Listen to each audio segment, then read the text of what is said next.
Motion to approve. I so move we record the minutes of the, except August 3rd. I second. Second, any discussion? All those in favor? Aye.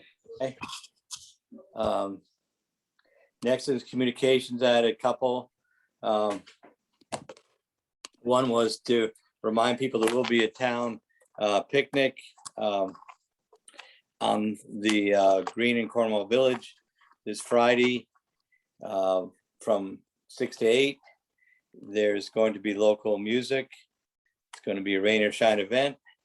A couple local bands are playing, and people are encouraged to bring a picnic, but also the 8th grade is going to be selling hot dogs and chips, and there will be an ice cream truck there apparently. So that will be fun.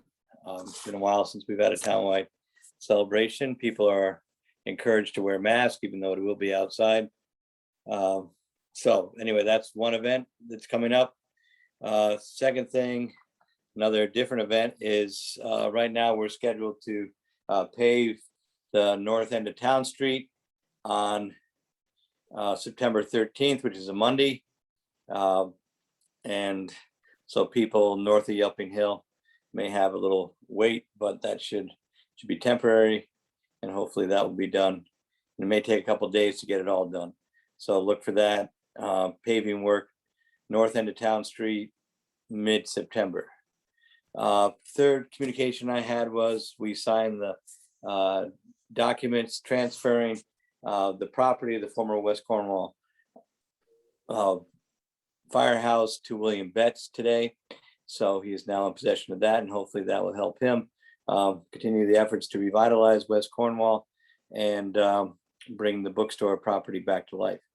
So again, sometimes it takes a while to get things done, but that piece did get done. Are there any other communications?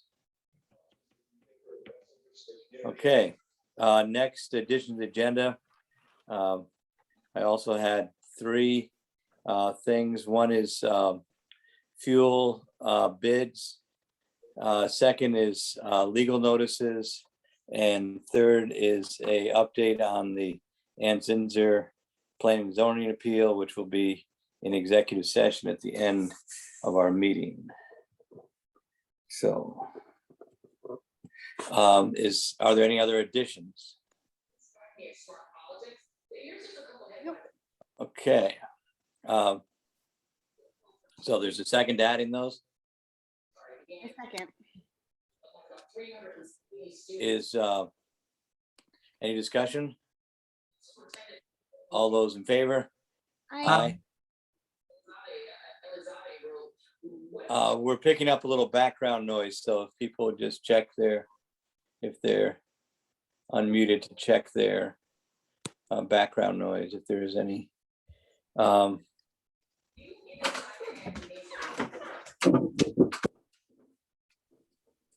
Okay, great. So then let's see. Coronavirus update. One thing, there have been again increasing cases in Litchfield County, although luckily the cases have been a low count. There have been cases in Cornwall of COVID coming back, and we are looking at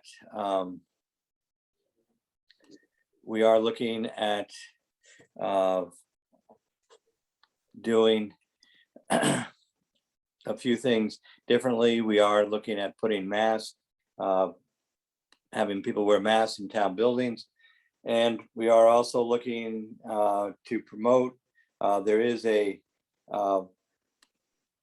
vaccination clinic on Thursday, the 19th of August at Houstonic Valley Regional High School from 3 p.m. to 7 p.m. They had one last week and it was very successful. And here's the screen share. Maybe Priscilla, if you can put that out on your View newsletter, that'd be good. Because again, it seems what we're learning is the people that are getting hospitalized are people that are not vaccinated.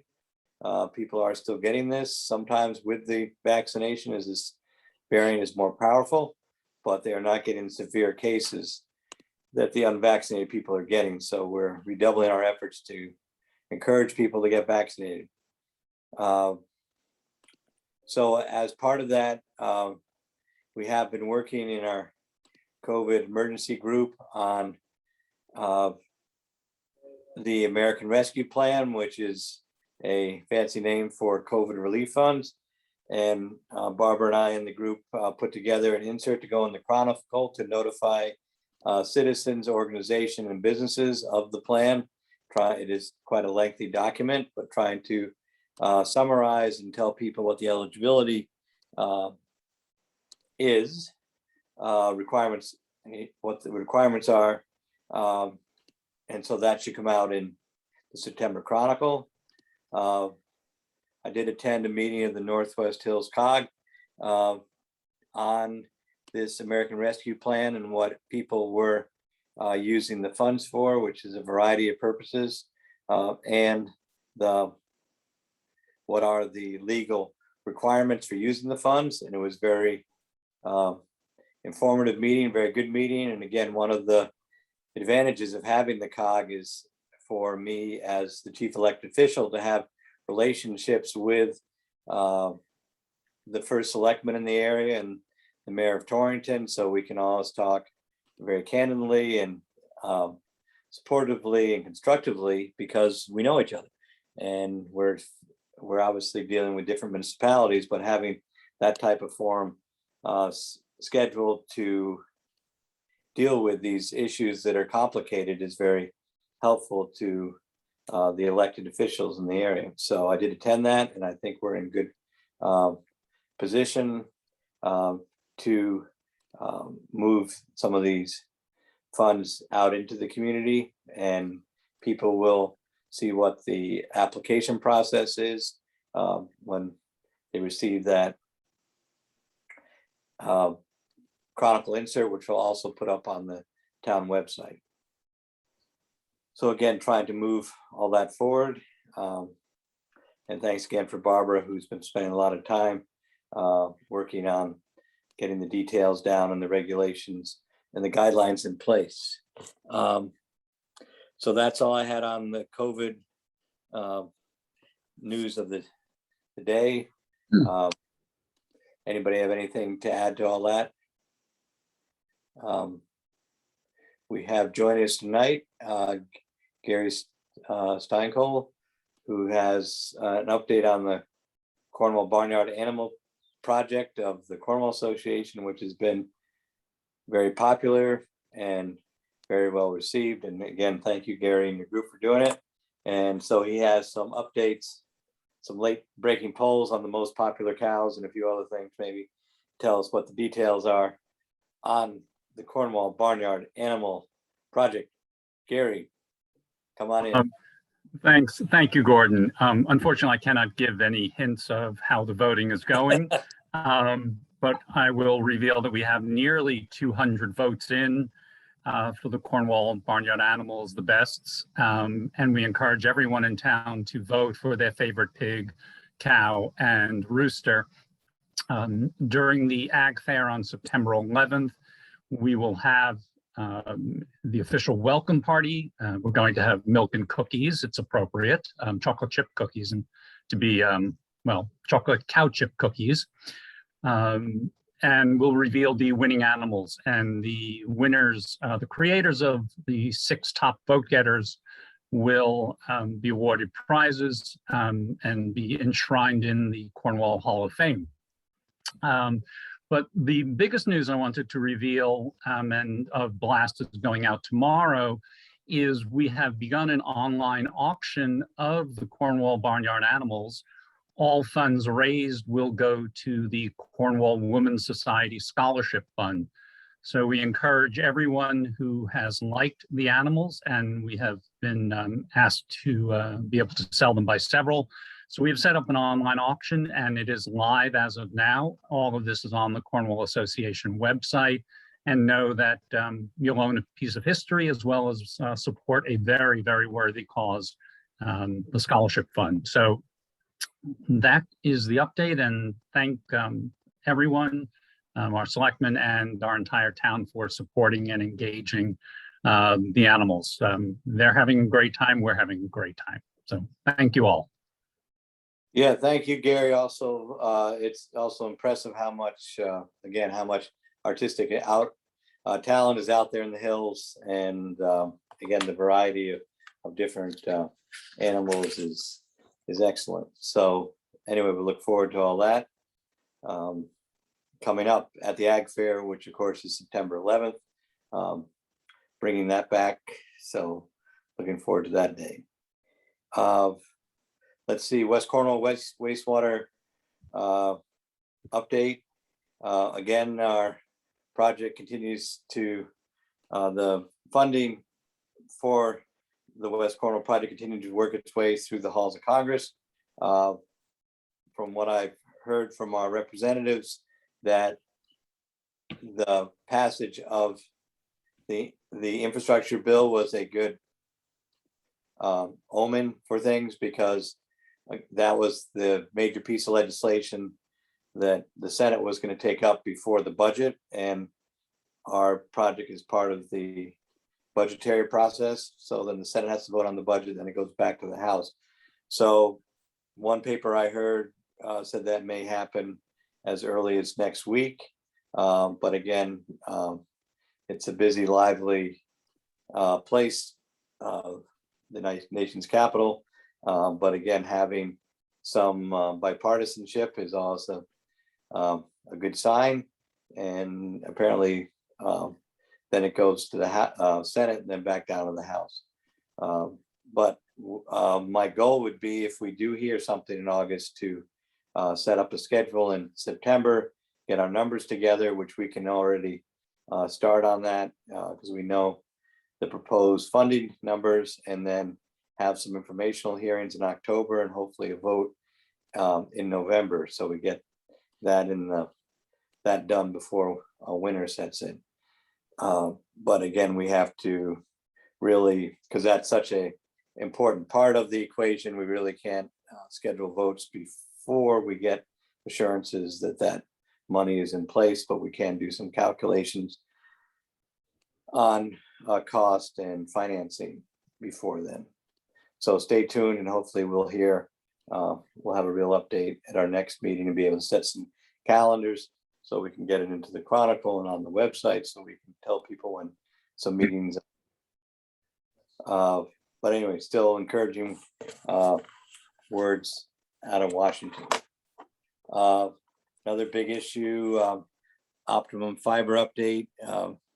I did also attend another joint meeting of sponsored by the Council of Governments for the 8 towns that are in the optimum service area, which includes Cornwall, Goshen, Warren, Litchfield, Torrington, and maybe Thomaston, of which most municipalities were there.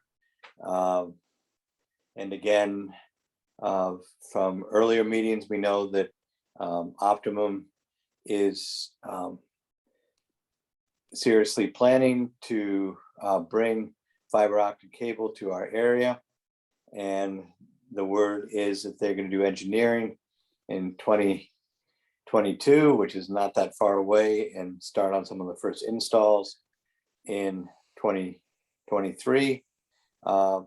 And what we're going to do is probably have a meeting with Optimum and the selectmen and mayors of those towns in September to try to get this nailed down a little bit more thoroughly. But apparently there are some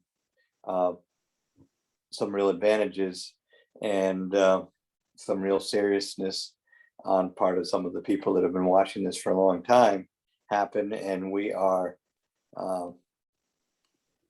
perhaps uniquely lucky to be in that service area, unlike the rest of the towns in Region 1 who have another cable provider. because not all cable providers are making this step. But apparently Optimum is for a variety of reasons that we'll learn more about. So again, another big issue coming, getting more details in September about that.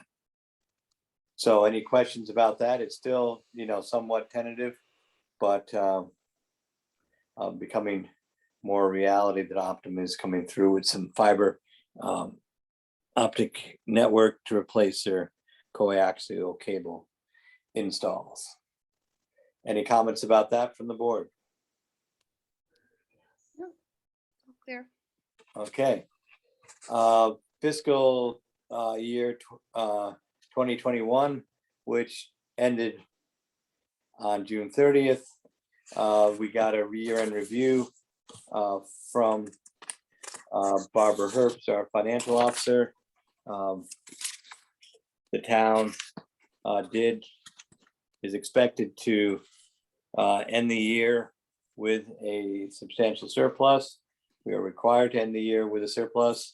And this year, it may be upwards of somewhere of $490,000, which is a welcome thing.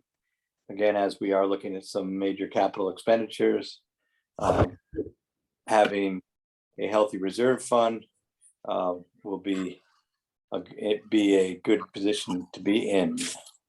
So that's the preliminary word from Barbara. Are there any questions on that? Also given is the building inspector's line. Again, some uptick in construction, but not as much as you would absolutely think. There's very little construction of new homes, and most of the construction of which, according to Paul Prindle, a building inspector, $9 million worth of construction was done in the town over the last year. Most of that was for the home renovations.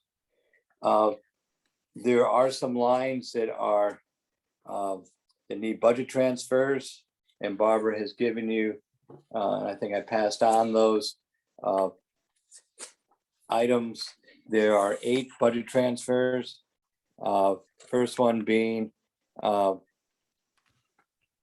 the financial office for primarily to do with the town audit, and there is a couple things that had to do with COVID related expenses and auditing the town books. And so that's item number 1 for $4,800. Then we have to the Northwest COG and the Council of Small Towns and CCM. There was no money put in the budget for the Council of Small Towns, so we had to increase that budget line. Similarly, we went over budget on town celebrations, and that is reimbursement to the Veterans of Foreign Wars for Memorial Day supply expenses, primarily flags and commemorative wreaths for Memorial Day. Another expense was tax refunds that went $663 over budget. Public health, we had to put more. We ran the senior van more than expected, and we also used a visiting nurse more than budgeted. So we had a combined overage of $1,800 there. The biggest by far sanitation or expense was sanitation recycling. Again, we have seen that as an indicator of more people in town and also more construction activity. As we said, the home renovation business is booming. So there's more demolition material coming in, and the numbers are up again and are staying pretty steady. But in some of those categories, we saw the volume amount of some of our recycled materials and bulky waste double in a 1 year period. So that wasn't expected, but it's manageable in the broader context of our good budget year. And all these overages will be coming out of contingency account, which every year we put as part of our budget $30,000 for such events. Again, we had to put in more than we expected for the tax collection for the contracted services by $920. And also we had more contracted services out of the town office overall. So we had to put $2,600 more than budgeted in there. So all these are being covered by contingency. So I'll make a motion to authorize these budget transfers for the last fiscal year. And we are, as recommended by the financial office, to keep everything balanced at the year end. There's a second? I second. Great. So understanding that we used up our contingency, but we still ended the year with a very substantial surplus. And again, this has been a challenging year, and we're seeing some, budget impact of that, but we have also increased next year's budget to cover some of those new areas of fiscal impact. So anyway, good to finish the year with a healthy surplus. Any other comments on the budget transfers? So let's vote. All those in favor? Aye. Aye. Next, we have transfer station plans update. We have been meeting, the transfer station crew, and Lisa Keskinen, the architect, and myself have been meeting down at the transfer station, and I forwarded you Lisa's latest plans. This calls our original idea was to replace the office as it stands now, but over several meetings in a collaborative process, Lisa and I think both agreed with the crew that if we're doing this sort of once in a generation build out, let's do it right and make the office a little more accommodating. And and also I think the biggest change people will notice is we're moving the office to the north about 5 feet. So if you look at the pictures, you'll see an overhang where right now, if you go into the office, you step right out into sort of the travel section. And so the biggest innovation we came up with was to set the office back and put like a landing pad there so people have a safe place to stay when they come in and out of the office. It's also undercover, so it'll be dry if there's a line or something. And I just think that's a much better setup than what we have now. So is that clear? So I think the biggest change is things are a little bit bigger. We are putting in a sink and a hand wash station. We're upgrading the heating system. Will be a little bit of air conditioning. In addition to that, we're keeping with propane heat. There will be ample desk and storage space. It'll be an accessible entryway, and it will have a new look. The roof will be pitched differently than the current roof, but it will be, I think, well accommodated on the site, and will be a nice upgrade there. So, and it's approved by the people who work there, which doesn't always happen. But anyway, I think it's a good plan. Then we're going to paint the whole building, put in 2 skylights, put on a new roof, new shingles. So look, for all intents and purposes, like a new building. But we'll have the inviting decor of the current transfer station on the inside of the main part of the building. So what I'm recommending is that we sign off on this so that Lisa can draw up some bid documents so we can go out to bid as soon as possible and get some estimates back of how much it would cost and try to get some bids back. And I think she has to we did consult with the building inspector, but before we went out to bid, we'd have to get his blessing on these plans also. So that's sort of our next step. So I'd make a motion, we go out to bid with these updated plans.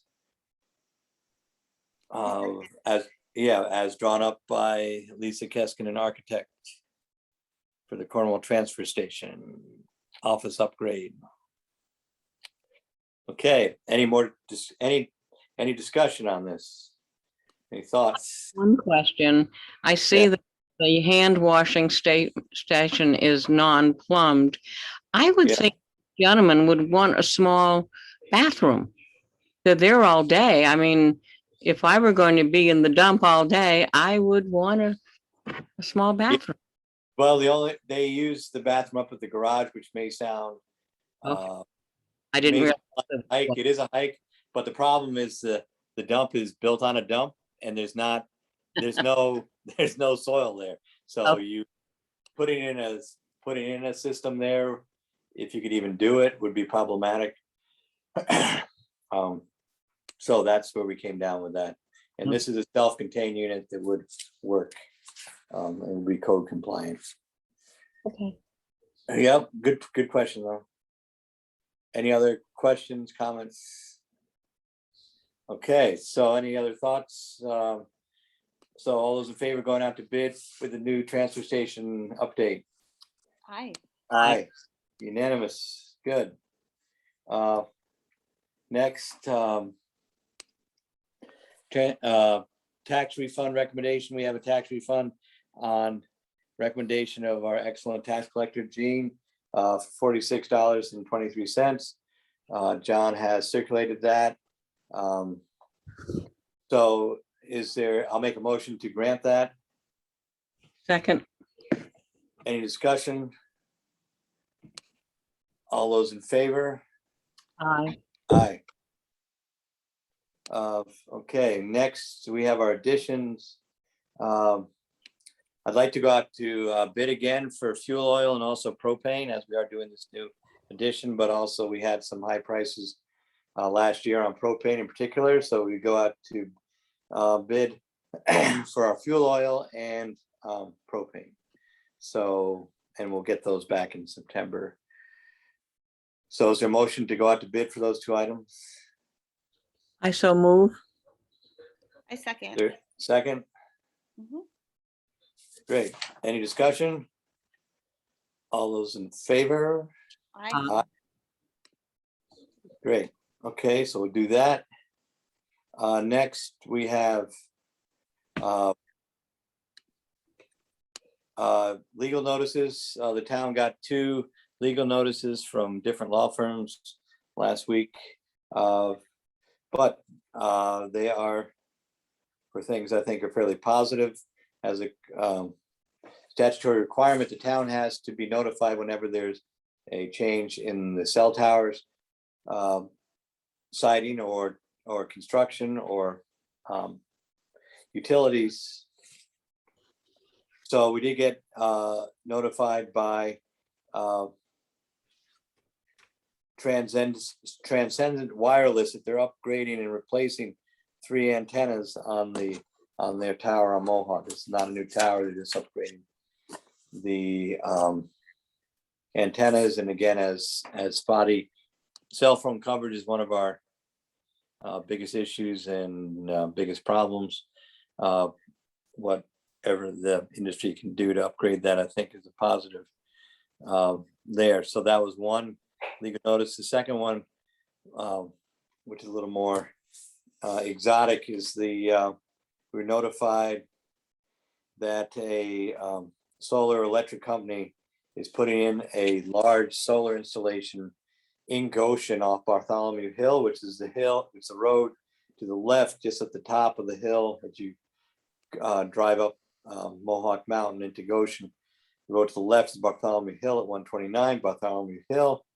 On a farm, they are putting up a 13-acre solar installation, which will generate, according to their calculations, 4 megawatts of power, which is a lot of power. That may make it one of the bigger installs, certainly in the county. I believe the power dams at Falls Village generate in the order of 10 megawatts. So it's a substantial amount of power. This doesn't directly impact us, and it will be handled by the regulatory agencies in the state and Goshen. But if people want to see the 3 inches of literature about a solar installation of this size, which is required by the Sounding Council, it is in our office at Town Hall and is available for viewing. People want to see that, so beware. There's going to be a major solar and electric installation project going on in Goshen and working its way through the permitting process. So those are our legal notices. Our next item is public comment. Are there any public comments?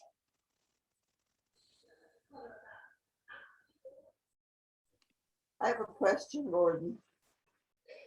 Yes, Joanne. Thank you. I was just wondering, under the expenditures of town office administration was apparently nearly double what you had anticipated, 9,500 to 17,377. Could you just outline some of the bigger items that caused that overage? I think some of those utility bills and some contracted services, but I do not have that breakdown with me tonight. But Contracted services, yeah. okay, any other questions? Caroline? Hi. Hi, Priscilla. Hi, Gordon. Hi, Marina. Hello? Hi, can you hear me? Yes. Okay. On the subject of the fiber optic, in September of 2020, I sent an email asking to be considered for the Cable TV Advisory Council. I was working a lot with Optimum at the time to try to see if we could get some cheaper services for the library and people in town. Like there's different things that are offered where you can get $20 a month if you can qualify, things like that. I could be really helped in that process if I were on the Cable TV Advisory Council, because I would have access in a different way to Optimum and could try to help getting people connected on River Road. So I asked to be put on the committee. I didn't hear back at all. And then I heard that there was someone else put on the committee, but I didn't see that there was any kind of Board of Selectmen meeting about it, because I've been following that.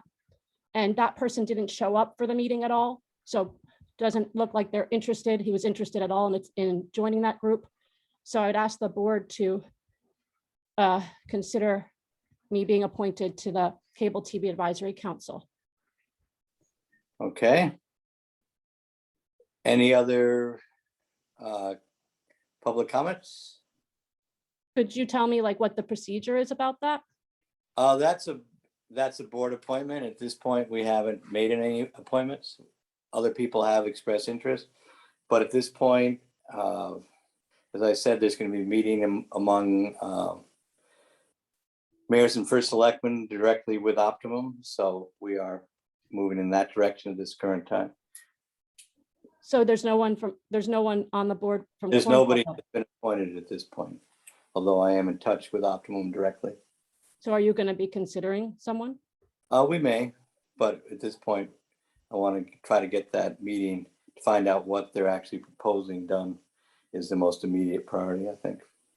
So we're the only town that doesn't have anybody represented from the whole area. It's really a disadvantage not to have anybody. But if you would want to make that decision, that's fine. Okay. Any other public comments? Okay, then hearing none, others, we will then, I'll make a motion, we go into executive session to get an update on the Anzinzer appeal. Is there a second? I second. So, any discussion? All those in favor of going into executive session at 8:06 for the Anzinzer appeal? Say aye. Aye. Aye. Okay, and we'll invite in John Barry to keep us connected. I don't anticipate the board taking any action after they get their update.